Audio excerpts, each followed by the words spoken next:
Les commissaires-priseurs de la maison de vente aux enchères Boisseau-Pomez mettent à votre service leurs compétences et leur réseau d'experts pour l'estimation et la vente de vos biens.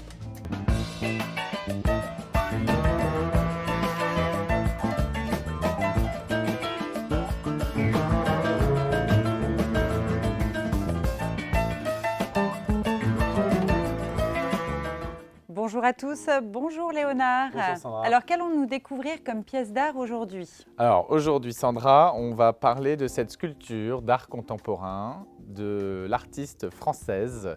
Il s'agit de Laurence Jenkel, qui est une artiste française qui est née en 1965. Cette artiste s'est spécialisée dans la réalisation de sculptures de bonbons de taille monumentale, comme notre exemple que nous avons ici sous les yeux. Et elle le réalise en quelle matière?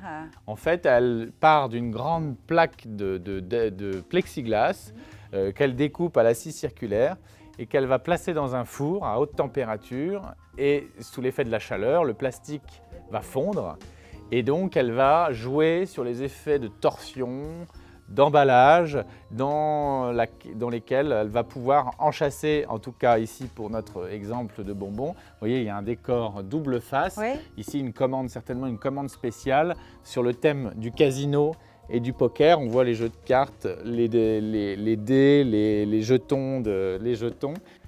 Alors donc on a ici une pièce unique, puisqu'ici vous voyez la signature de l'artiste, Jenkel. Donc il n'y a qu'un seul exemplaire de cette sculpture, on l'a face à nous.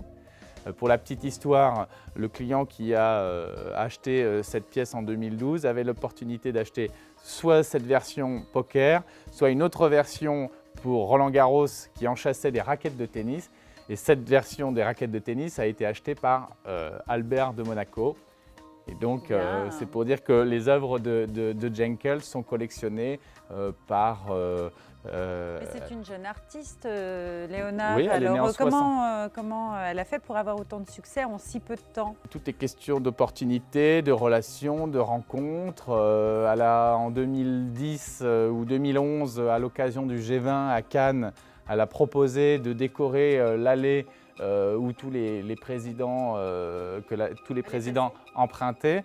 Elle avait proposé de décorer tous les bonbons des drapeaux de toutes les nations du G20. On sait pourquoi elle réalise des bonbons?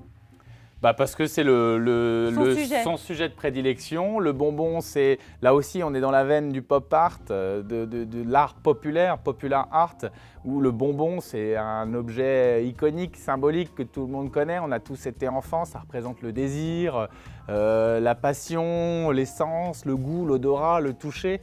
Donc c'est son sujet de prédilection, pour rendre donc des sculptures assez amusantes, assez frivoles. Alors l'estimation pour ce bonbon géant, je m'attends à tout. L'estimation, on est quand même sur des estimations raisonnables, mais on l'a estimé autour de 10 à 15 000 euros.